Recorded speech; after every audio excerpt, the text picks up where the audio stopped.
say thank you all for coming, and not just for coming today, but for all of your interest in Trumbull, all of your investment in Trumbull, and all of the support and sort of partnership that you lend me in my role as economic and community development for the town. It's really, I consider it a privilege to work in this position and to work for the fine lady that I'm going to introduce in just a moment.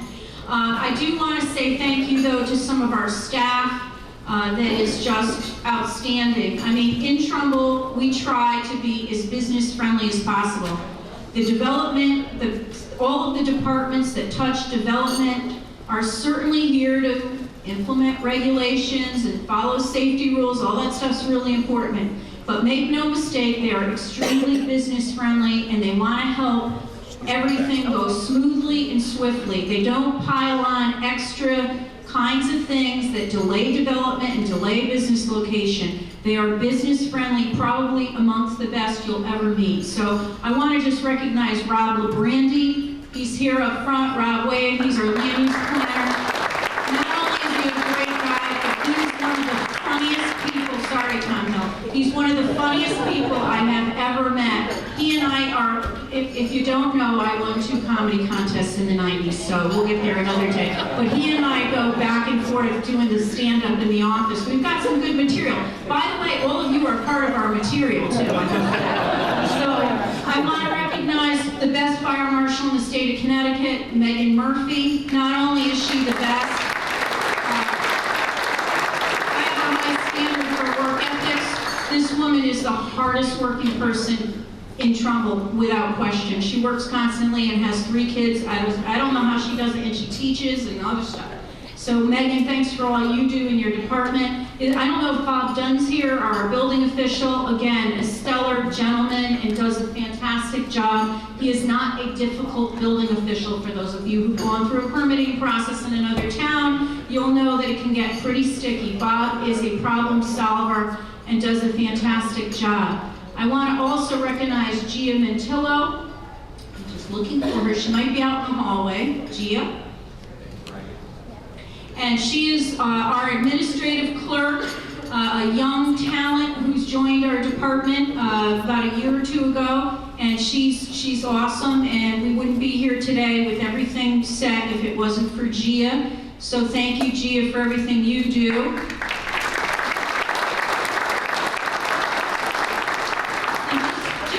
A little bit of extra call out. In your package, there's a discount card for Escapology, one of our businesses. Wade, where are you? There he is, in the back of the room. Anybody who wants to go to an escape room and do that, try that, come to Trumbull's escape room at a discount. So without any further ado, I want to introduce to you our first selectman. But prior to her starting her speech, I get to stand up here and talk about her a little bit. She is, look, I've been in my career 35 years. I've worked for Republicans, I've worked for Democrats, I've worked for some real interesting people, some wonderful people. She is by far the best boss, and I think anybody that works for the town would say this, I can tell you, because we all talk to the people that work there. She's by far the best boss I've ever had. You will not find a more fair person. You will not find a more thoughtful person, and a woman who does her homework, works hard. She's not out there, you know, running crazy and so forth. She's a steady, focused leader, and we appreciate that, those of us who work in the town. She's very, very cool to work with. And by the way, she's very funny too. So me, her, and Rob, we've gone on a few rants, haven't we, about things. So I just want to tell you that, Vicki, it's not only a pleasure to work with you, but you're doing an outstanding job, and we appreciate everything you do. In this environment, it's not easy to be in a leadership role or an elected role, but you do it with grace, dignity, and command. So thank you. Come on up and do your thing.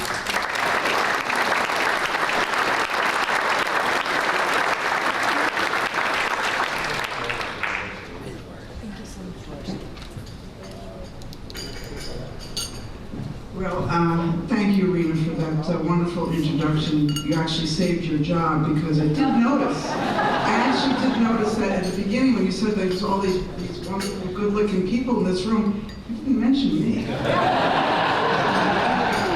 And you said Megan Murphy was the hardest working person in the world. So I'm done. See you all later. Yeah, the only person who really thinks I'm not funny is my husband. He's not here today. So, good morning, everybody. It is just wonderful, wonderful to see everybody in person, that we've packed the room again this year, which is a testament, of course, to Rena and her team for putting this breakfast together, and really a credit to all of you for joining us this morning. So I want to just briefly just say a few thank yous myself. First of all, to our keynote speaker today, Mike Goman. Mike, wave your hand. We're looking forward to Mike's comments in a little bit. And before I begin, I want to just recognize our elected officials who are here this morning with us. Former First Selectman Ray Baldwin. Our former chairperson of our town council, Mary Beth Thornton. And I'm going to just briefly also recognize our state representatives, David Tigliano and Senator Marilyn Moore is also here. Just briefly, I just want to say a big thank you to Senator Moore. We secured funding for our Make-A-Wish. It's right in Trumbull. I don't know how many people know that Make-A-Wish, Connecticut. It's now right in our town. We're certainly lucky to have such a wonderful organization right here in our community. She also secured funding for our Trumbull Veterans and First Responder Center. Ray Baldwin, thank you for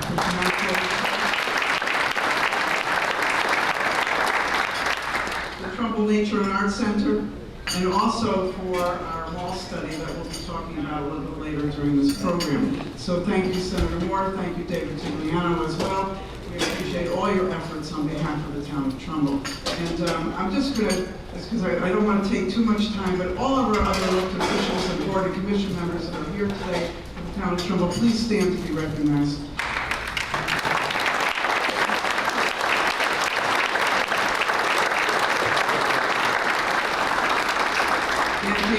Anafrio, who's with the BRBC, is here with us as well, so big round of applause for her.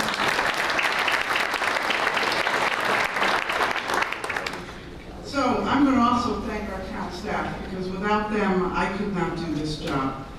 So from the Economic Development Department, Planning and Zoning, the Fire Marshal's Office, Building Department, the Police, EMS, Engineering, Finance, and all the other members of our staff that are here, and those who couldn't be here, thank you for your continued commitment to the town of Trumbull. And I want to thank our police, EMS, and volunteer fire departments for their selfless dedication to keeping our residents and businesses safe.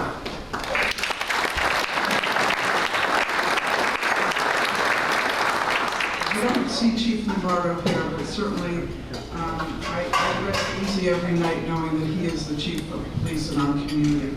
So blessed with his strong leadership and dedicated, passionate employees, Trumbull remains a safe community in which to live and to do business. I'd also like to recognize our health professionals, our teachers, so many of our citizens who consistently step up to support their neighbors. And last but not least, of course, to Rena and the rest of the Economic Development Community Commission. We've worked so hard to make our town a welcoming one for our businesses, and for your efforts in making this breakfast a success. Please give them a huge round of applause.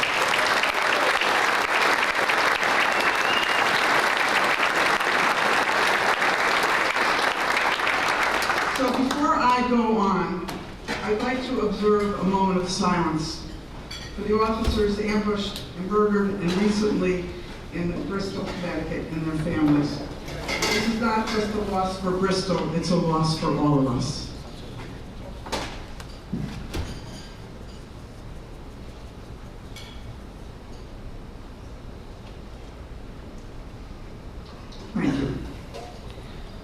So we hold this breakfast every year to let our business community know that we appreciate your investment in Trumbull. Thank you for the jobs you create, for the goods and services you provide, and for all you give back to our community. Your confidence in our community is well placed. Trumbull is and will remain a community of choice for residents and businesses as well. As I stand before you today, I reflect on all that we have been through since 2020. The challenges, the hardships, and the losses might have overwhelmed us, but it did not. It did not because of the strength and resilience of our citizens and our businesses, and the strength and resilience of our town. Trumbull did not collapse then, and will not be daunted by the challenges today. I have great confidence in our town. Trumbull is a strong community. It has strong finances, a great school system, and strong public services. Most important, the strength of our community lies in its people and our businesses. We have proven time and time again that we are equal to any challenge. We lost very few businesses during the pandemic, although we all continue to struggle with the aftermath, including supply chain and staffing issues, and the impact of inflation on all of us and all our businesses. Despite these obstacles, we have seen new business openings and others locating to Trumbull. We have seen development activities continue. Here are just a few highlights. Sit back and enjoy. Just this past weekend, we celebrated the opening of 3 new businesses: Abracadoodle on the corner of Lindeman Drive and Reservoir Avenue. This children's art studio franchise joined 7 other businesses that have located to this area. In 2016, this area of town was 60% vacant. Now it is a growing and vibrant mixed-use area. If you have not been over there recently, go check it out. We welcome Freiburg to Long Hill Green and Emma's to Trumbull Center. These new restaurants are unique additions to our town and family friendly. Please support these great new businesses and help spread the word. In addition to Emma's, we welcome Next Chapter Bookstore and Cafe, Pure Skin Medical Spa, the Cigar Shop, and the expansion of Trumbull Cafe and Grill to Trumbull Center this year. Hartford Healthcare has signed a lease and will move their urgent care office to the former Fairfield County Bank Building in Trumbull Center in the coming months. We opened Jeff Works in the Foley Lane Mall, our new shared work option in Trumbull. Fire and Dice Game Center is moving from Milford and will open in that mall as well. Madison Pharmacy made its home in the long vacant bank building on Madison Avenue. In our Trumbull Corporate Park, the manufacturing company Friend and Easy is moving to Trumbull from Derby, taking 65,000 square feet. Cyber Security moved in from Fairfield and took 8,000 square feet in our corporate park. Studio 35, owned by Eric Van Stone, a Trumbull resident, opened in the corporate park as well as available for people looking to produce shows and videos. F&F Mechanical took up almost 20,000 square feet in another one of our industrial zones. Long Hill Market is now fully leased. The last 2 businesses, Golf Tech and Bearskin Studio, are under construction and will open right after the new year. Sicily's joined Mexon Maine in Mathnasium at 123 Monroe Turnpike this year. If you have not tried their Sicilian street food, you are missing out. And it's BYOB. Very important, right? Synergy Healthcare came to Trumbull from Fairfield, and Nephrology Associates moved in from Bridgeport, both in the same area I mentioned earlier, where Abracadoodle is located. RV Wood Floors in the Town Hall area opened. The former Mace building in Long Hill Green is almost full. Danielle Forma, licensed professional counselor, Mary Gilbertson, nurse practitioner, Blue Sky Wellness, all took up space in that building. And we know Steve Hosmer. Are you here, Steve? I know you're busy.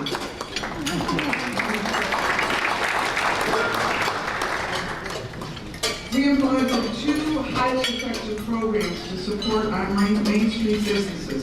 the local meals program, which has put almost $200,000 in 9 participating restaurants.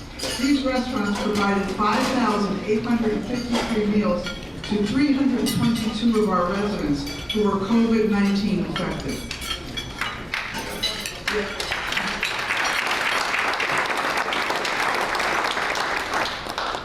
As you just heard, this actually has been a life-saving program this year in our community. If you'd like any more information about that program, please see Rena or me after the breakfast. Our Main Street Dollars program put almost $9,000 of business into 3 local establishments over a 2-month period. We hope to do another round this year, so stay tuned. We held Trumbull Restaurant Week this year with 15 participating restaurants. I'd like to thank all who participated and helped plan the event. From the restaurants and restaurant feedback or resident feedback, this event was a big success. We continue to improve our efforts every year to bring more businesses to our local establishments. We have advanced public infrastructure projects that improve safety and quality of life in Trumbull while improving the flow in and out of our business commercial areas. We continue to aggressively pursue grants to help pay for these improvements. We want our areas around our commercial centers to be safe and welcoming, and there can be nothing more important to make sure that safety is the #1 paramount issue in any community.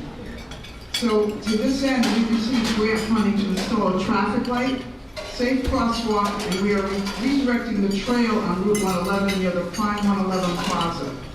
I'm sure you've all seen it. Safety, so that's good. I'm sorry for the inconvenience that this probably is causing for the next 6 months or so, but in the end, that this improvement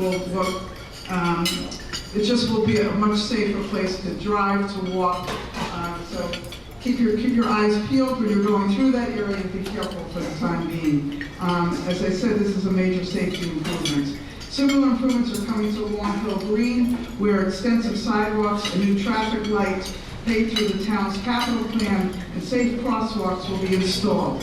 This is a fully funded and designed. We're waiting on the final approval from the state of Connecticut, and the project will go out to bid. So again, I do appreciate everyone's patience. These projects take a long time to get done. There's a lot of approval processes to go through, but we are expecting that light to be up and running probably next spring or summer, we hope, right? So we have many other public improvements underway that will continue to enhance our community. Development efforts continue. If you've been by Westfield Trumbull Mall, you will see the Residence on Main, 260-unit market rate luxury apartment complex. They will open in their leasing office in the first quarter of 2023. Currently, 2 mixed-use development projects are moving through our land use boards, one for Trumbull Center and one on the Trumbull-Monroe line. Much good is underway, but we are not without our challenges. We are in the process of interviewing top-notch consulting teams to conduct a market feasibility and land use study for the Trumbull Mall area. We will be working with the entire community to develop a vision and roadmap for this most important area of our town. We'll be taking the study to the marketplace to attract interest and investment to the area. We completed the Trumbull Center corridor study this year, and we are working with the State Department of Transportation to improve the intersection at Daniels Farm Road and White Plains Road. As you all know, where Starbucks and CVS is, we're certainly happy that we have these drive-through Starbucks and Dunkin' Donuts in our community, and they are so popular that it has increased, obviously, more traffic in those areas and more difficulties that we are working with the state of Connecticut to address. So again, to our businesses, we know the last few years have not been easy, but we are here to support your business. We want you to know that, like our slogan says, we work for you. That will never change. We will continue to share information and resources and opportunities for you. My door and Rena's door are always open. Please take advantage of that open door policy. We are grateful that you are part of our community and our success, and that together we continue to make Trumbull the place to be. Thank you again for coming today. I look forward to more good things.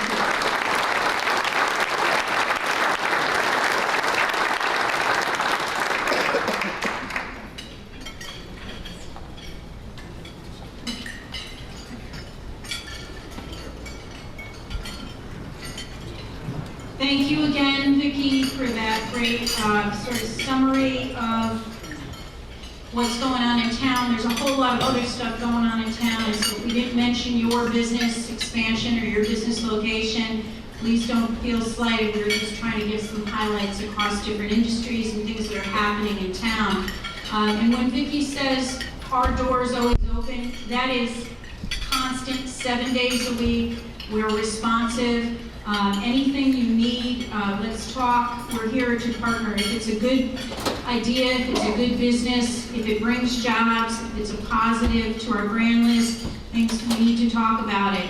There's a lot of opportunity in Trumbull, and we want you to be a part of it going forward. So without any sort of delay, I want to introduce Mike Bowman. There is a bio on Mike, so I'm not going to read it to you if you don't mind. Please read it. He is an experienced, sought-after individual.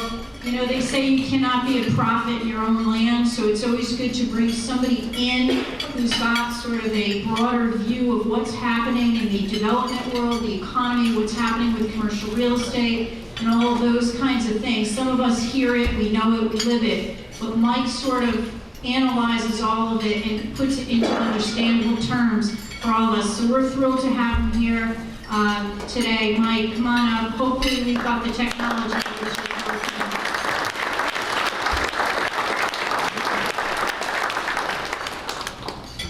Well, thank you, Rena. And I'm glad you didn't read my biography. It sounds too much like an obituary at this point. Good morning, everyone, and thanks for that introduction. I want to take a minute and add my words of thanks to Vicki Tesoro, your first selectman. That was certainly an impressive list of activity and accomplishments that are going on here in Trumbull. I also want to thank Rena, of course, your director of your economic and community development group, who just does a fabulous job. She's well known around the state for the work she does here on behalf of Trumbull. And then Beryl Kaufman and Karen Delvecchio, your chair and vice chair of your Economic Development Commission here in town. Lastly, I need to acknowledge the help from Gina Ventillo, Rena's administrative clerk. Gina is the person I talked to most when we were trying to put things together, and she's just terrific. You've got a real asset there. So I'm glad to be here with you on this beautiful fall morning. It's just a wonderful time of year, this time of year. The temperature's been very cooperative. Rena mentioned some of the tech problems we started out with. There was a little bit of a frantic exchange of work here going on 3 or 4 of us trying to figure out why nothing seemed to work this morning. The technology is wonderful until it's not, and then it's the tool of the devil. It drives you crazy, but we've got it all worked out. A couple of notes. There are a few people from my group, home in New York, who are here today. Not sure why you want to attend and listen to me again, but I do want them to know Rena's comments about Vicki, her boss. That's a good thing for people who are working for someone to make those kinds of comments. It's just a suggestion, people I'm listening to. And for those of you who may have just started, not that many, I don't think, in this audience, but for those of you who may have just started in the business world and the workforce recently, today I happen to be wearing vintage clothing. It's what we call a suit. And this is the time. And I've got about 50 of them that I don't wear much anymore, so if you'd like one, just email me. And I'd be happy to see them go to a good use. I have a few of them tying up a boat that I own, that works. And I've used a few for dog leashes, but I'm running out of options on that sort of stuff. So anyway, I'm glad to be here. We're going to spend about half an hour just talking about my thoughts on what's going on in the industry. We're very active in the industry, as you've probably seen. Talk about commercial real estate, and then we're going to spend a few minutes on Q&A. So let's go ahead and get started. I'm not going to go over this. That's more information on me. Suffice to say that I've been doing this all my life. I started in Northern Ontario in Canada, where my family owned a sawmill, and We built summer homes on the waterfront land that we owned, and so from the time I was 10 years old, basically, I was, without realizing it, I was in the real estate industry. I actually joined it officially in my, just after I turned 20. So I've been doing this a little over 45 years. Worked all across Canada, lived in Texas for many years, through Texas growth years. I've been here in Connecticut for 26 years. And my experience goes, of course, the U.S. and Canada and some of the foreign countries. So let's get into the business of what's going on in the real estate industry. You know, the central business districts are really in a tough spot right now in many communities. The office market still hasn't recovered from this work from home that we started doing during the pandemic. If you look at the national data, many of the major markets are still hovering sort of a little above or a little below, about 50% occupied. That's going to continue. Do we see a return to normal? Maybe, but probably not start to see the nascent return to normal in that until 2024. And quite frankly, I'm not sure what this is going to look like. We talked to a lot of different companies. They tell me that they're trying to bring people back into their offices. At the same time, we're seeing massive shedding of office leases. There has just been announcement after announcement of huge amounts of square footage of office leases in central business districts that the large corporations are getting out of. And who will backfill that space, if anybody, has yet to be seen. In the office sector, there's really no notable new development going on except in these major growth markets like Florida and Texas. We're concerned about next year. There's about $17 billion in office-backed mortgage bonds up next year. The reason we're concerned is that the value of these office buildings has plummeted dramatically. We're seeing hundreds of millions of dollars of write-downs in the value of these office properties as these tenants vacate. So there's negative leverage in a lot of these situations. The quote there on I can't finance a B or C property to save my life, that's a Wall Street guy who spent all his life financing this stuff, and if he's working on an A property in a B or C market, or a B or C property in an A market, he's having no luck in getting financing. What's this all going to mean long term? It's really anybody's guess. There's so much we just don't know about what this is going to mean to central business districts and the office sector long term. What will change this dynamic and probably change the trend line is if we see a surge in unemployment, where we don't have 3 or 3.4% unemployment. We're back up to maybe some of the historical norms, and people are concerned about their jobs, and they decide that being in the office where they can interact personally with their boss is a better idea than being at home. We'll see. The other thing that might change the trend line is competition between businesses. If businesses decide that having all their people in their office where they can talk to them and work with them day in and day out is going to give them a competitive advantage, a competitive edge, then they'll start to press very hard on bringing people back. But this is a major issue, and one that if you have any office buildings in your market, you ought to be looking at what's going on with them carefully. Retail, another area of a lot of activity. Fortunately, in recent months, we can report that retail is on the road to recovery. We're actually, for the first time in quite a while, seeing more stores opening than closing, and that's a great indicator. Of course, the big areas of activity are these ones I've got up: the groceries, general merchandise, and building products, very strong. We're expecting a pretty good holiday season. Last year was about 8.5% year over year. This year will be a little more modest. We're seeing sales volumes come up earlier. People are shopping earlier.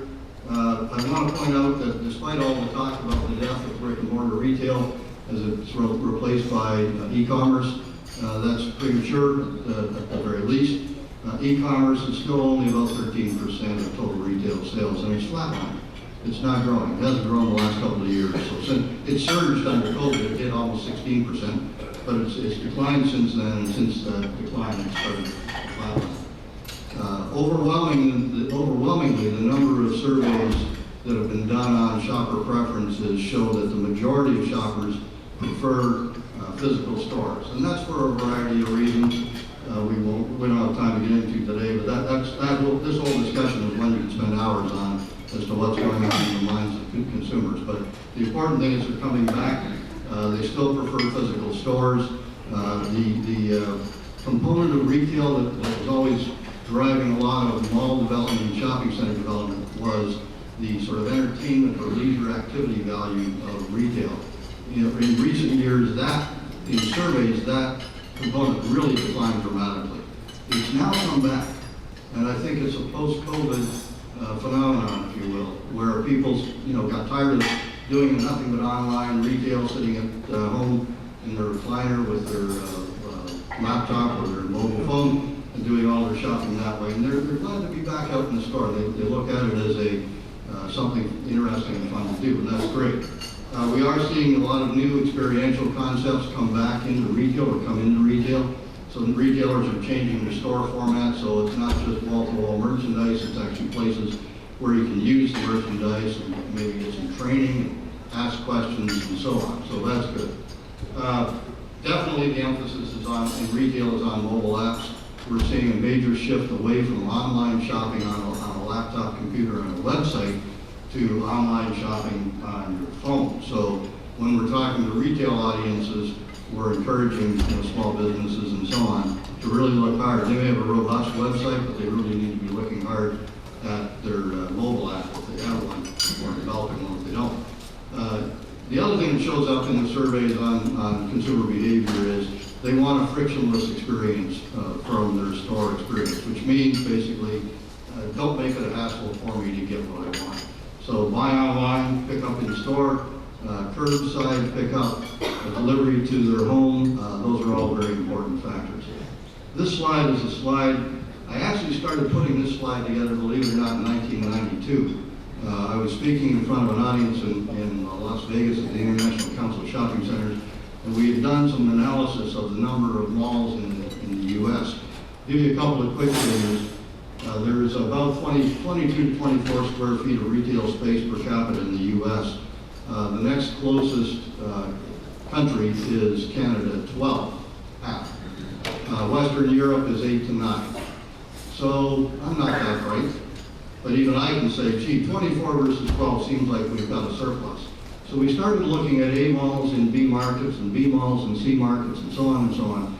And out of the roughly 2,700 shopping centers, over 400,000 square feet, we sort of eliminated the top categories of them. And the punchline here is that bottom line. There's about 1,900 centers greater than 400,000 square feet. So think of about 3 or 4 Walmart stores.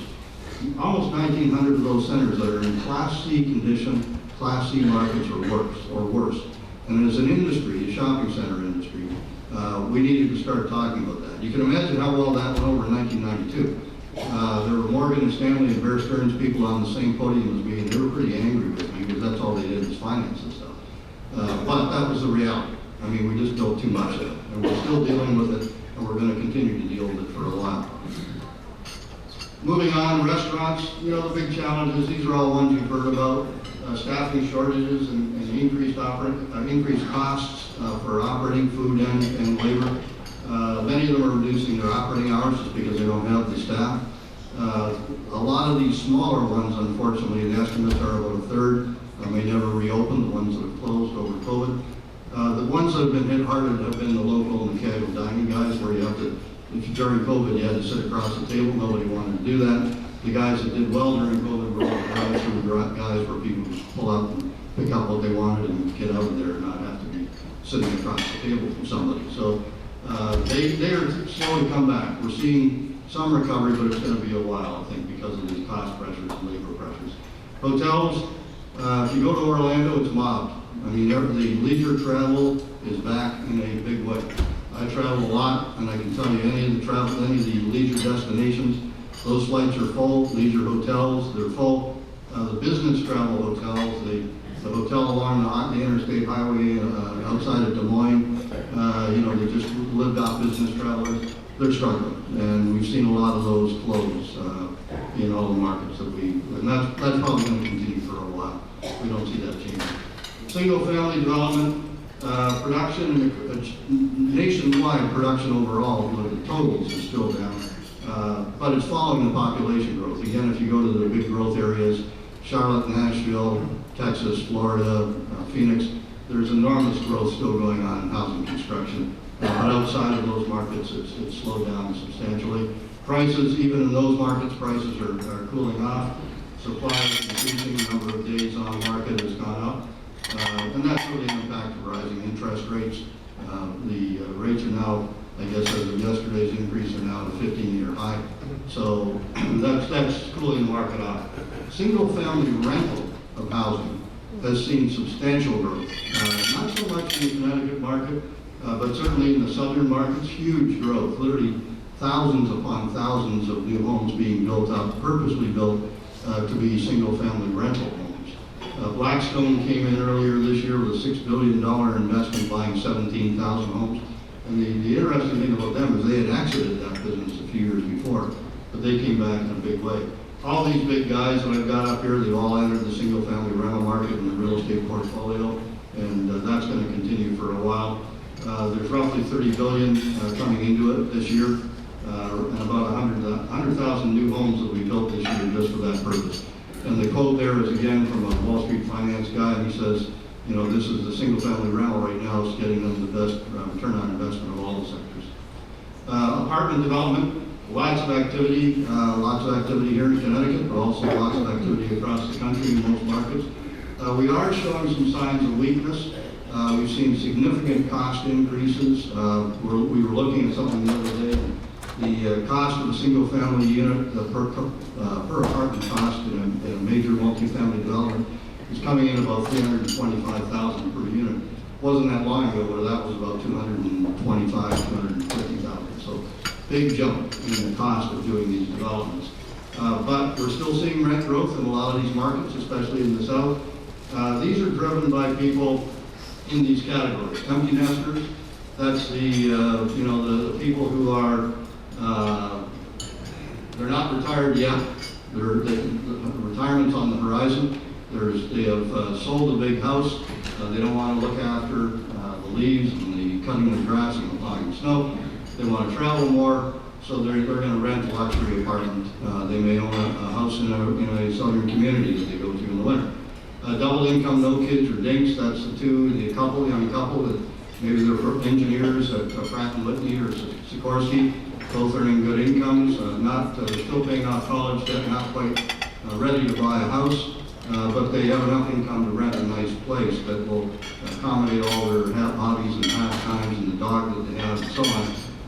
So the big part of it, great people that have in your community, because they will stay in your community. If they rent in your community and go to your shops and services and so on and get used to living in your community, they are the home buyers of the future. So it's very important to pay attention as communities to those people. Newly single, that's a nice way of saying newly divorced. That has emerged as a demographic segment that we track, and it's substantial. And these are late 40s, early 50s. Again, they're out of the house, but they have the income to live in a nice place. They want security and so on. And then, of course, the recent retirees, and these are the people who have lived in this community for 30 years. Again, don't want the big house. They're no longer working. Similar to the people who are the empty nesters, but a little different because they are fully retired. They're most likely to end up living in a seniors facility in your community at some point. So, lots going on in this market. It's a great addition to your community. We hear a lot of people say, gee, I don't know about apartments in my community. The data shows it very clearly. This is a great addition to the community in terms of people. It's also a great addition to your community in terms of tax revenue. About roughly 100 units of apartments are going to send less than 2 children to your school system. That's always a big argument here. They're going to put people in our schools. And that luxury property that got built and cost probably $80 million to be built is going to pay a lot of taxes. So the story has been written on that one. We've done this study so many times and never seen it change. It's always a great addition to a community. We think, though, that this apartment boom, not necessarily in Connecticut, we can show you data on that, but in some of the markets around the country, they're starting to get overbuilt. Markets like Dallas and Nashville and so on, for every deal that was out there, I mean, they're building 10, 15, 20,000 new units a year. And it just gets crazy. And those markets historically have kind of gone through a boom and bust. So we think we're on this the edge of the end of this cycle. It's probably long overdue that we'll get a slowdown in some of those markets. But again, I want to emphasize that we don't think that's happening in Connecticut yet. We've still got a lot of capacity in a lot of markets in Connecticut because we have so much 1980s vintage stuff, and we just don't have a lot of this newer product that people want. Self-storage, nobody likes this stuff too much, but if it's located in the right spot, again, it's a net advantage, net tax advantage. There's just enormous growth in that. We are, whether we think we are or not, we're hoarders. We pack away stuff that just, I don't know how high is up in that market. I keep thinking that there's a date when they built all the self-storage and some of it's got to be empty, and the next one goes up and fills up in 30 days. I don't get it, but climate control in self-storage is the thing now, not just routine self-storage. It's got to be climate control. Warehouse logistics, huge demand, roughly 300 million square feet that will be built this year. Atlanta alone accounts for about 40 million square feet of it. All sizes of this stuff. If you've been out near Bradley Airport, you'll see the largest one in Connecticut at 3.6 million square feet. Basically about 4 regional malls, at least.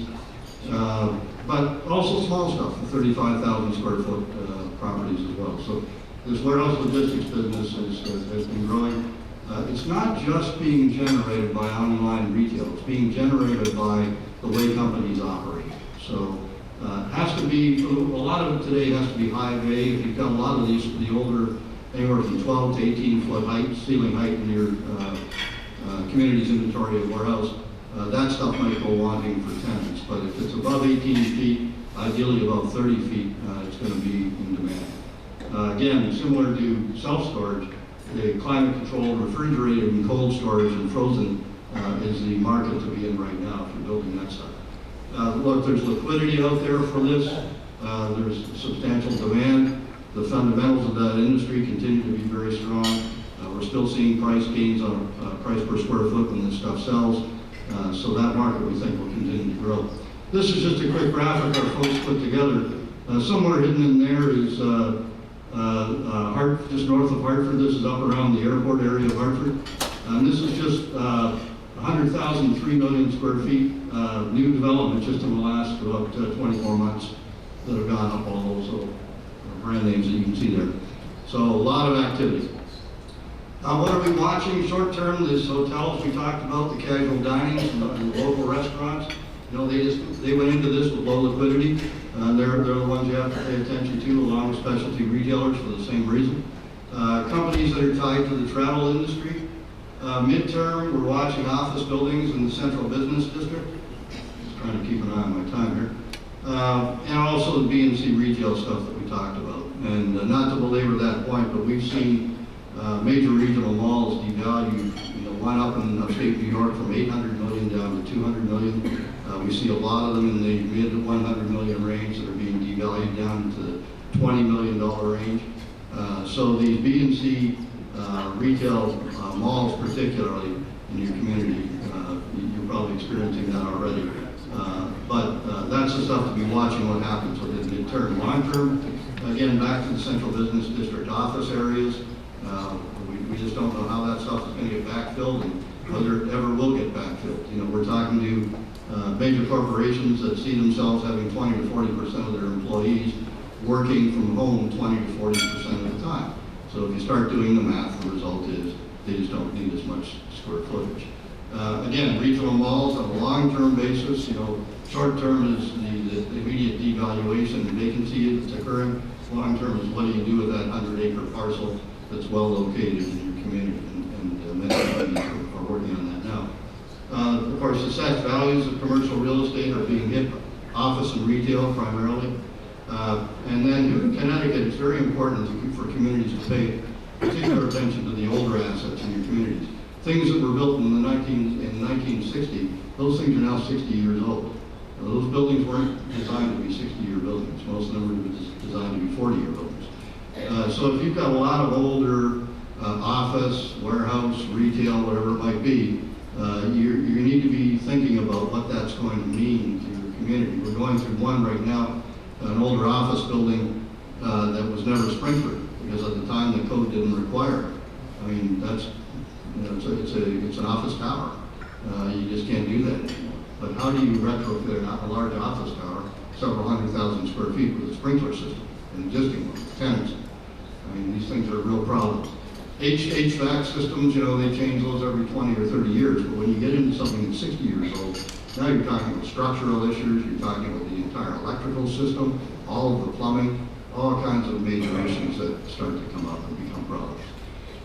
Shifting gears to what's going on in the transactional and development activity, it's returning. It really went on hiatus during COVID, but it is coming back. It's really concentrated in these sectors that we've been talking about, the hot ones, multifamily rental, single-family rental, storage facilities, warehouse logistics, and so on. We are, though, seeing this bid-ask gap still very high. You know, the owners of the property that went into COVID with these things, they now decided they probably do want to sell that office building, but they have this unrealistic view of value. They're going back to the value that it had when it's in 2017 or 2018 before work from home, and they think that's the value. That value may be only 25% of that today. So we're seeing some real reality checks for a lot of these people in these transactions. There is a real strong preference, particularly in markets like Connecticut, where the process of getting through land use is tough. Real strong preference to buy existing versus to get into new development. New development in Connecticut, you know, before you get cash flow off it, it's probably 4 to 5 years of investment money going out before you see any money coming in. And that's a tough, tall order for an investor, and especially in a market with basically no significant population growth. So that's a problem. What's the focus in transactional development activity? It's of course, no surprise here, the best markets, the best tenants, the best properties, where there's reliable net operating income, that has proven resiliency in the market. They don't tend to go up and down. And then, of course, in these sectors that we've been talking about, industrial, logistics, so on. Life sciences, I dropped in there as well. The important thing to remember about transactional and development activity is this last line, that there's literally an unprecedented amount of capital to be deployed. Roughly 5 to 10% of everybody's 401k contributions is going through an investment process, and that 5 to 10% of your 401k contribution is allocated by the Wall Street guys to go into real estate. So you've got an enormous, unstoppable flow of cash that's looking to go into real estate as part of their overall portfolio balancing and so on, and they're looking for deals. So there is a lot of opportunity out there for the right properties. So how did we get into this situation? Well, a lot of this started back in the 90s with too much retail and too much office square footage. In the 90s, we could identify the marginal properties then that were already in trouble, and we could see what the outlook was going to be. COVID just made it worse. Online, though, has gone from being a convenience to being a necessity. Work from home is here to stay. So those are two big factors that are going to continue to impact how the industry performs. What's next? This is probably what everybody's been waiting to hear. We're expecting sort of a short and shallow slowdown. As I started off, I said I've been doing this all my life. The first project I worked on was in Calgary in 1980. It was about a $100 million build of a regional mall, a closed regional mall on the east side of Calgary. And our construction loan was 23% interest. We got through it. We built the project. The project was successful. Since then, we've gone through, you know, for those of you in the room are my vintage, 4 or 5 down cycles, ups and downs since then. We get through all of them. So we don't predict that this one's going to be on a level of the 2008 global financial crisis, or, you know, the interest rates of the early 1980s. We don't think there's anything like that out there. The economy is generally pretty robust. GDP, unemployment rates, if you look at some of the key indicators, are pretty solid. So we're not expecting a huge upheaval. What we are expecting is a long-lasting and somewhat painful market correction, and it's probably overdue. We'll expect to see these southern markets continue to grow at enormous rates. I don't think that's going to change. We do have headwinds in all of this stuff that are up here on the screen: market uncertainty, cost volatility. Huge problem right now, because it's just all over the map. Trying to get quotes on building supplies, you get guarantees on the price for 3 weeks. So if you're trying to budget a major project and get a price quote, the price quote's only going to be good for 3 weeks, and you're not going to even start construction for a year. So how do you pro forma something like that? So that cost volatility is a problem. Interest rates are, look, they're problematic, but I mean, if you had told me 15 years ago we'd be in a 4% interest rate market, I would be rubbing my hands together saying, terrific, let's build everything. So yeah, it's gone back up, but it's nothing like, you know, the historic interest rate is somewhere around 6%. So we're still well below the long-term historic rate. Cost of debt and equity, separating that off a little bit from the interest rate. Cost of debt and equity, particularly the equity side. The cost of equity is what's the required NOI, net operating income, or what's the required return on investment that the equity investor wants to invest in a real estate project. And that's gone up because of some of these factors, the volatility and the uncertainty. So where we might have seen equity investors in a new development project willing to do projects 12, 13, 14% a few years ago, they're now looking 18, 20, 22% now because they're hedging. They're hedging their bets on what's happening. So that's gone up. And of course, the other headwind is this flight to quality, which means we might be trying to finance a project in the Hartford area, and we're competing for money, and the lender says to us, gee, you know, I found a project very similar to it, but it's in the suburban Nashville market. I like that better. I feel better about that. So we're fighting that a little bit. The number we're watching, about 28% of collateralized mortgage-backed securities. You don't need to worry about what that is. About $5.5 billion, they're currently operating under negative leverage. And that's got to be refinanced this year. The interesting part about that is when I looked at that data, I thought it was going to be office, but in fact, a lot of it shows up in older storage facilities and older multifamily rental properties. So we'll see how all that shakes out over the next year. But that's a lot of money that's got to find sources to refinance these mortgages. Interestingly enough, CBRE, one of the major, probably the major commercial real estate company in the world, just announced this week that they're cutting the costs across their corporate structure by $400 million. Now, they're a big operator, but that's still a lot of money. So they're hedging their bets too. They're seeing the slowdown and starting to adjust. Hiring in our industry has dropped fairly precipitously over the last little while. Leases, if you're a tenant, I mean, it's a tenant's market in most sectors, particularly retail and office, where you can get a lot lower rent, you can get free rent, you can get build-outs, you can get shorter terms. You know, if you're looking to relocate an office, ask for anything. You got a good chance of getting it. The availability for transactional stuff, though, is narrowed and it's really focused mostly on this B and C stuff. So, predictions for the future, changes to design. We're seeing a lot more open air integration into design, greater flexibility around the design of the project, a lot more horizontal development as opposed to going up. People want, we hear a lot that people want to be on one floor where they can get outside easily and not be on an elevator.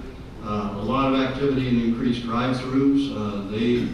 We're now seeing, we saw a prototype the other day with a 4-lane drive-through, 2 lanes being order at the menu board, and the other 2 lanes being pickup lanes for online orders. And we're going to see a lot more of that. We're seeing prototypes that are exclusively drive-through. No, you can't go into anything. You're there to pick it up at one of the drive-through lanes. So no dining room, no front counter, nothing like that. A lot more focus on the part of operators of being on their own, being in their own building, not being part of a shopping center, not being part of a mall. And of course, I just mentioned the delivery-only prototypes. That's similar in that they're opening facilities that will never, they won't have a drive-through, they won't see customers, but if you order from, pick a name, Best Buy or something like that, they'll just have a shipping spot very close to you where they can get you stuff within an hour. And we're starting to see more of that. And then building technologies, ever improving, ever increasing right across the board. What else are we looking at? Specialty retail, we think will continue to be a little anemic. We don't see that coming back in a big way. Greater focus on experiential retail. This is very strong, as I mentioned earlier. Here in Connecticut, a lot of growth in anything to do with cannabis-related facilities. A lot of growth in that, and they're outbidding people for sites right now. We've seen that in a couple of cases. Quick service and fast casual, we just talked about briefly. Newer and smaller format stores. A lot of these guys that have been operating very big stores for many years have now really cut their store size down. And in terms of locations among chains, they're looking at many of them, not all of them, but many of them are looking at fewer locations with a smaller format. They look at them now as much as a retail store as they look at it as a billboard for their brand, or a fulfillment center, in other words, a place from which they can deliver, or a showroom for them for their goods and so on. Bricks to clicks, big debate in the industry about, is online going to kill bricks? The answer to that is no, absolutely not. In fact, what retailers have found is that opening stores in a given market drives web traffic. Think of Apple, probably the company in the U.S. that is doing everything they can to get all of us living our lives online. They are the highest volume retailer in a brick and mortar environment in the U.S. by a huge margin. Their stores do $4,000 to $5,000 a square foot. So they are very successful as a physical retailer, and they've proven it out repeatedly. Owners, difficulties ahead. Financing with rental income either flattening out or declining. Hard to predict growth in rental income in a lot of these properties, especially the two big sectors, office and retail that we've been talking about. The appraised values are going down, and that makes it tough to refinance. Interest rates are going up. Lenders and investors are exiting anything except the best properties. And of course, there's an increase in foreclosure as a result of all this. Tougher leases, we'll see that, except in the very best markets. And the important point here is that unless you've got a market that's got population growth, you're not likely to see any new retail or office development of any significance for quite a while. There just isn't any tenants for them and no money to build them. The focus really going ahead is going to be on these conversions of these obsolete properties in retail and office. There is definitely a greater interest, of course, in suburban property as opposed to urban property for the reasons we've been discussing. And we're going to lose some projects and probably some developers as a result of all this and the increase in interest rates. Development opportunities here in Connecticut. Apartments are going to continue to be strong because of this low supply and old stock, 1980s vintage. Lots of demand for these amenity-rich projects, upscale ones. Markets with a little bit of job growth are going to be a little stronger than the ones that have been seeing some decline.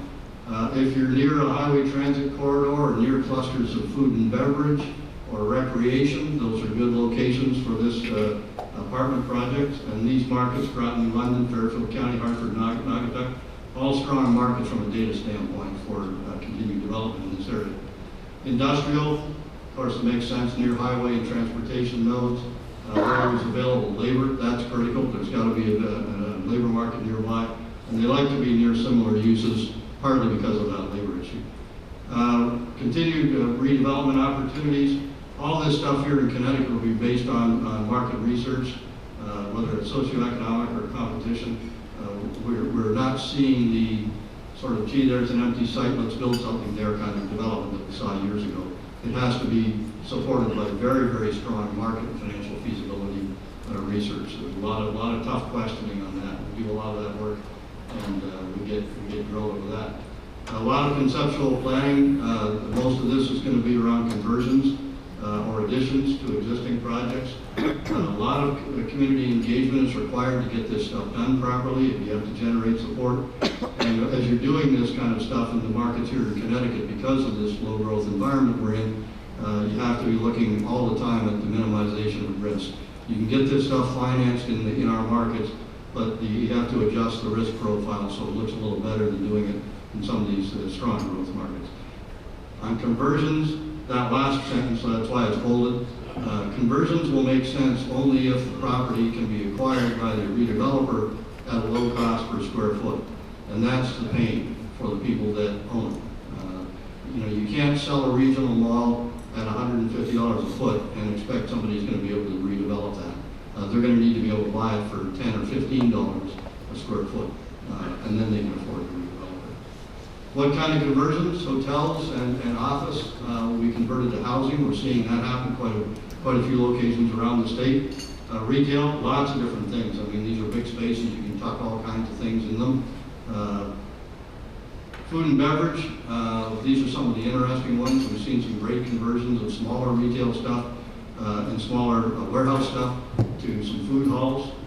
Conversions of large retail space to more of an experiential arts and entertainment driven facility. These last mile logistics locations, again, retail is well located, close to customers typically, close to highways a lot of times, so they make a lot of sense to be converted to last mile logistics locations for retailers or people like Amazon or anybody else.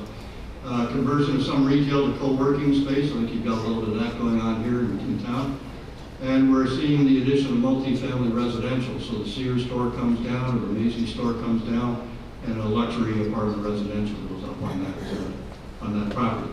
So we're going to see a lot of that. And that's an area of a lot of interest, and I think it's actually a good thing. A lot longer overdue, we'll see it happen. I dropped this slide in. This was actually done, we did this, our design guys did this. This was actually an enclosed regional mall, single-story mall, on the end of which was this multi-story retail tenant. The multi-story retail tenant is being converted to an apartment. We pulled off the roof and pulled off the first bay about 25 feet to 30 feet of each side of what was the enclosed mall corridor, and turned it into this driveway essentially and walkway. So the store depths now, instead of being 130, they're down to about 75, I think, or 80 feet. They're very usable, and you know, that's the kind of conversion I think we're going to see a lot more of. And they turn out pretty well.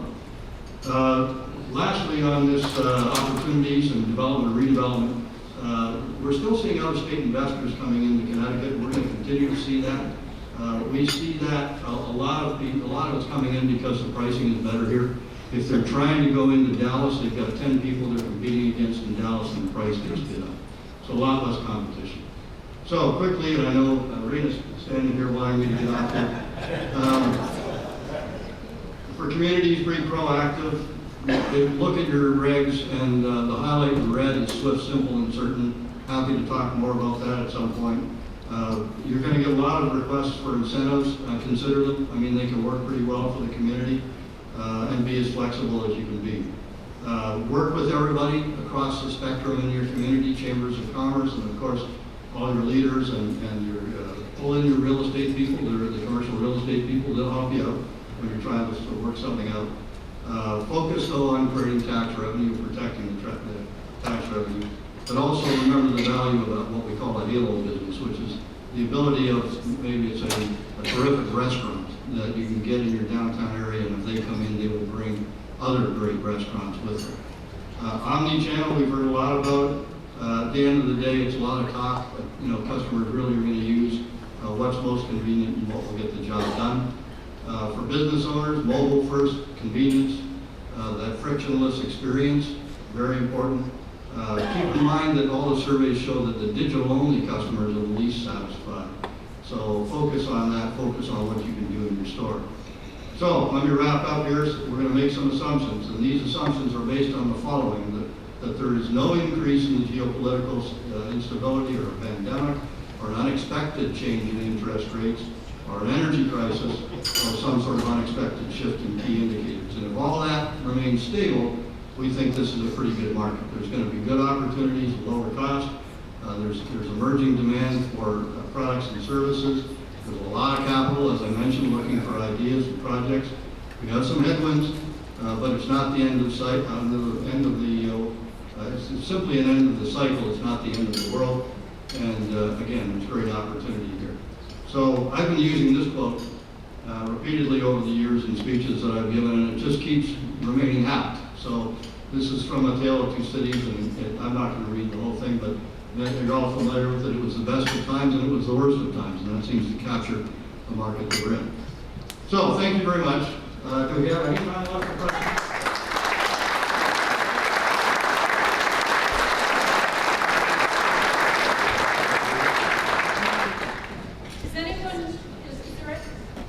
Anybody have a question they're going to ask out here?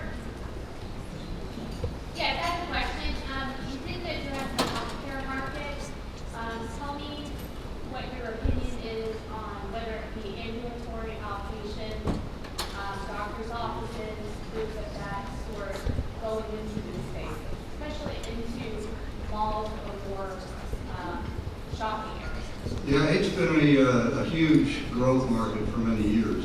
I think the answer to your question is it depends on what's happened already in the market, whether there's existing opportunity for more of that. We have seen some markets, traditionally the markets that are in closest proximity to the mothership hospital, if you will, the markets that surround sort of a major hospital in Hartford, to use one example, they've been fairly built out with all of these small medical operations. So that market, we think, is, with a few exceptions, pretty saturated. If you go out to the next ring, however, now you're out probably half an hour to 45 minutes from the mothership, you'll still see opportunity. So I think it's like a lot of things in the commercial real estate world, it depends on what's already occurred in the existing market. But that's a research-based question. Back to what I was saying earlier about the importance of doing research. We have another question. Anybody else? Tom? Great to hear you. Mike knows his stuff, as evidenced by his talk today. Mike, I work in a tertiary city up in Waterbury, and I'm amazed at the amount of deferred maintenance I see everywhere. Can you give a little talk on your C malls, what that looks like, and do you think the landlords are putting the profit in their pocket, or their operating expenses are too much? Because it seems like there's too much deferred maintenance in the market. Tom, you're absolutely right. I mean, we live that. And I don't want to be too harsh on owners of some of that old property, but we have seen in a lot of properties that have been held for decades by private owners, we have seen a lot of disinvestment. We've seen a lot of taking cash flow out. Sometimes it's the second or third generation of the people that originally built the property, and the second and third generation are really just taking cash flow out. They're not reinvesting. That's too bad. What needs to happen is those properties need to get sold and be put in the hands of somebody who's going to redevelop them. Institutional owners, on the other hand, tend to be better at asset managing at a better level. But there is a lot of that, and it might be an opportunity. We work with some of those private owners, and I mean, they're not interested really in looking at redeveloping the property. They'd rather get their cash and move on to something else, and that's fine. I mean, that's the way the industry works. So our advice to them is go ahead, accept the sale price you can get, and move on. Get it in the hands of somebody who wants to do something better. Anyone else? In the back there?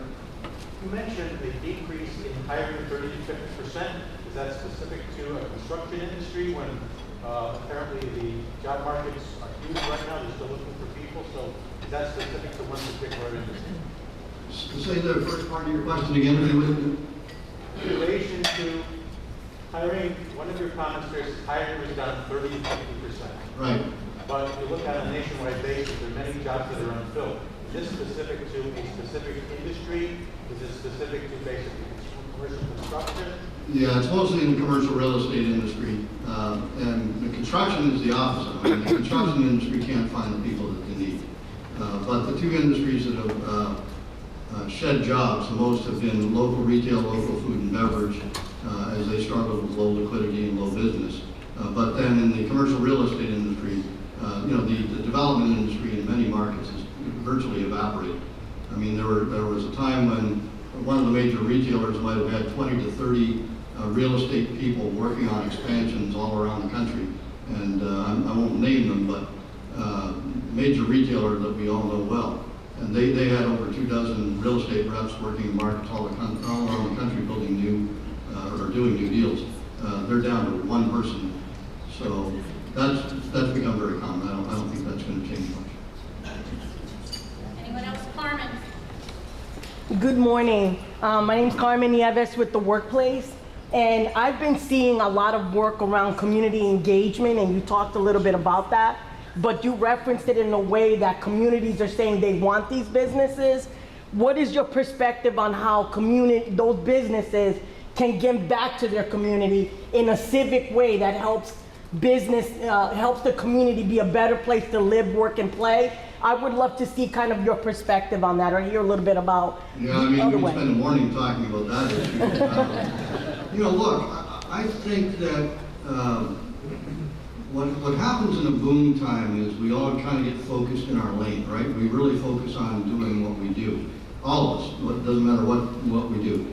in a time of stress, economic stress, like we've just gone through, we really need to not do that, and we need to become much better about talking to each other.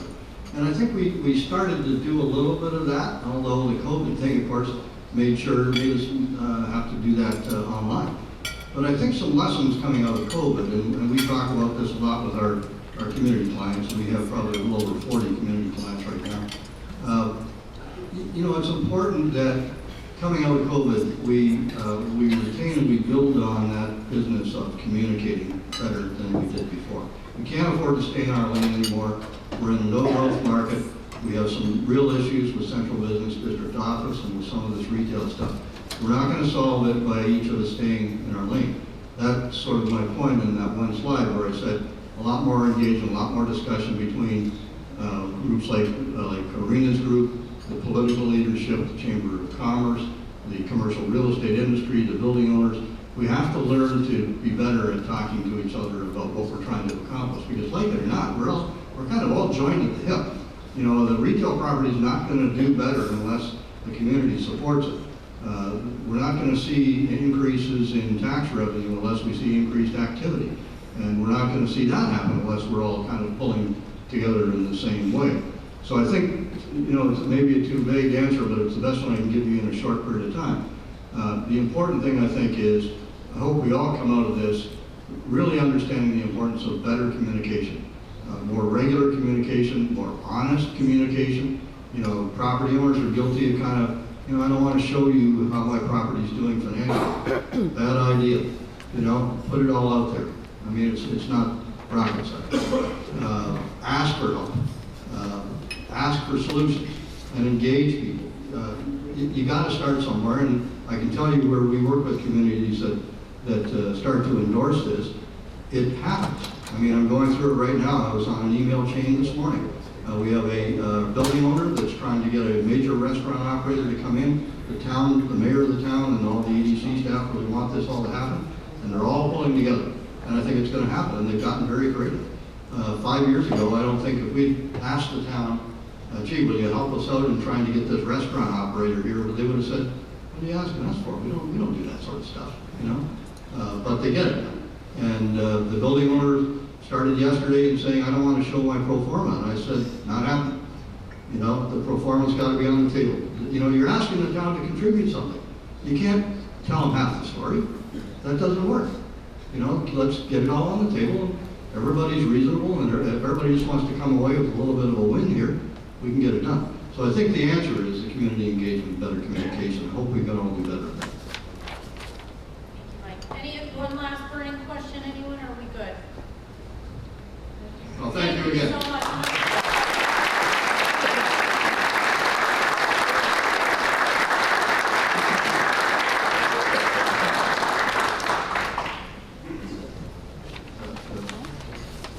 I probably pressed the wrong button.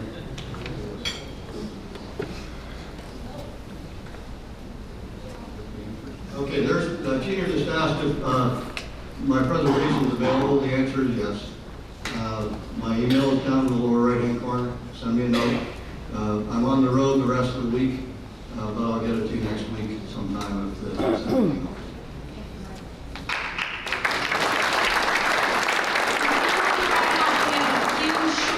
Comments from some big people. So, Beryl, I want to invite you up as the chair of our Economic and Community Development Commission, and thank you for all you do. She just wants to say a few words.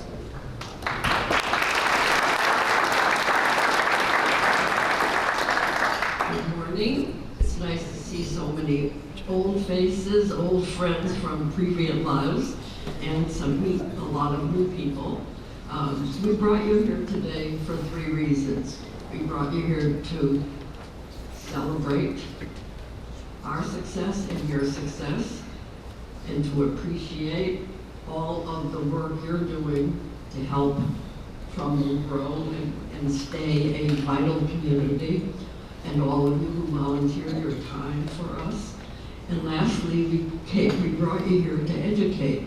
So it's celebrate and educate and appreciate. Thank you all for coming.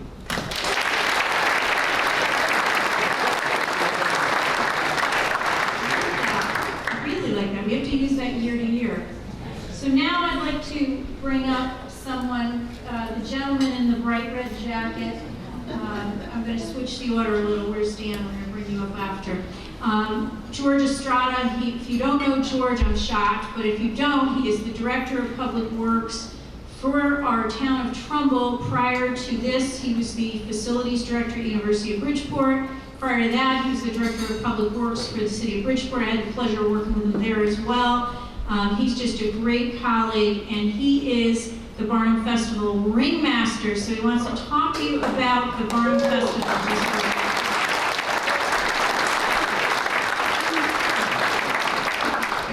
Thank you, Rena, and thank you all for allowing me a few minutes just to bring you up to speed on, if you don't know about the Barnum Festival, who we are, and for those of you that grew up in the region, just to refresh your memory. But the festival founded in 1948 by a group of businessmen at the Algonquin Club in Bridgeport, which at that time was the epicenter of business in the region. It really came from something very similar to what we're experiencing today. That was post-World War II. There was a lot of stress in the community. The economic climate was not what we would hope for, and I reflect on what we've been through today. Most recently, we're just coming out of a pandemic, more stress than any of us care to even think about or reminisce on. But I think that now more than ever, it's a time where we need to rebuild some of the infrastructure that was in the community that brought that lighthearted relief where families can gather and we can entertain our children. So the festival today, one advertisement on the 15th of November at Tesla's restaurant. There will be the meet, greet the ringmaster. That's a pasta dinner. It's our annual kickoff. Those of you that attend that will see, because I will set the energy at that gathering for what is to come in the coming year. I ask you to consider supporting the event. You can volunteer.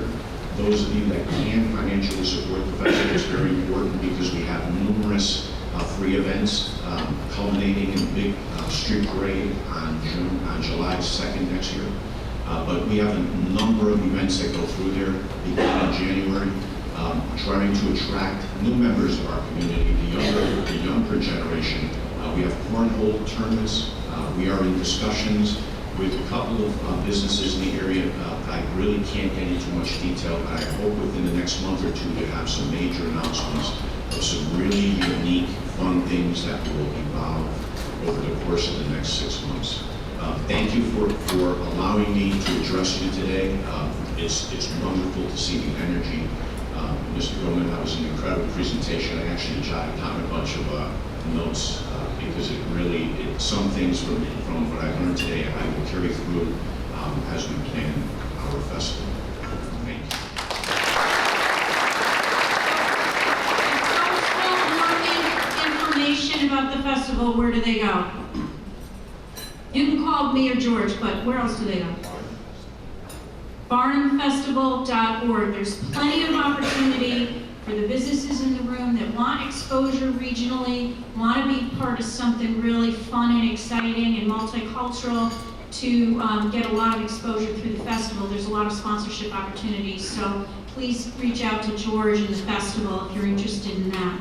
I want to now bring up my favorite Italian in the room. What can I tell you? Besides myself, of course. And it's Dan Onofrio. He's the president and CEO of the Bridgeport Regional Business Council. He's a tremendous partner. You know, I think he's getting like Dick Blumenthal. He's everywhere. I think there's like, I don't know if is there multiple ones of you? Okay. Come on over, Dan, and say a few words to the community. Good morning, everyone. Good morning. Pleasure to be here as always. I just wanted to mention a few things. First off, by starting off with the many leaders we have in this room today, starting with Senator Moore, State Representative Ritigliano, and of course, our fearless leader here in Trumbull, First Selectwoman Vicky Tesoro. It's without their leadership and partnership that without them, it would be much harder to do the things that we do, the Business Council and for the business community at large in Greater Bridgeport.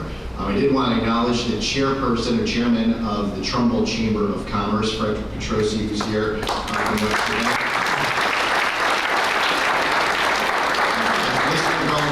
Mentioned before, and I appreciate Carmen's question because it is about community and bringing people together and all of us having a seat at the table, which is why I'm incredibly proud of the work that we do at the BRBC, the Bridgeport Regional Business Council. And for those of you who are not engaged, I see many board members here and other committee members, but for those of you who are not familiar, we do operate 3 chambers of commerce, one being here in Trumbull, the Bridgeport Chamber of Commerce, and the Stratford Chamber of Commerce. And I love and very proud of the work that we do regionally throughout Greater Bridgeport. One of our monikers is bringing commerce and community together. And it's with all you folks that we are able to do the things that we do and make our region, and particularly here in Trumbull, a place to be. So we try to emphasize that in all the work that we do.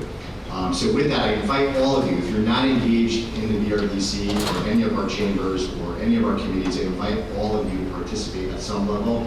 There's very low cost, no cost ways for you to have a seat at the table. I invite everyone here to participate at some level. Okay? You can find out how to get more engaged at the brbc.org. Very simple, brbc.org. And then finally, I suspect there's some Trumbull High School alums here or parents that have Trumbull High School students in the school system. Tonight, 7 p.m., Trumbull varsity soccer playing in the FCI finals in Norwalk. I invite you all there to wear your black and gold for Trumbull High School. And I believe the volleyball team is in their semifinal, or I think semifinals tonight as well. So go Eagles, okay? Thank you.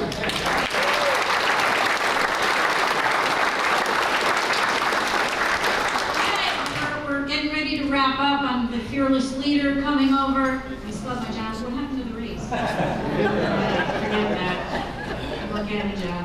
All right. So, we just want to, again, thank everybody for coming. I know I do. And thank all the people who are part of our program and putting this together.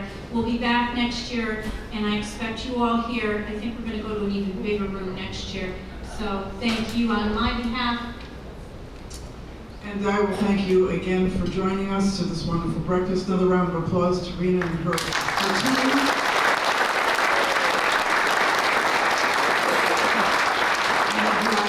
There is a hat as you leave the door. You can drop a quarter in it to give Rena's raise, please. Okay,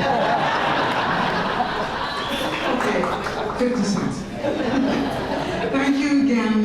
Enjoy the day. If there's any questions, I don't know if anyone has a question for me. If you do, we'll ask it next year. But certainly, I'll entertain a question or two if anyone has something for me as well. Time's up. Good. Okay. Okay, thank you very much.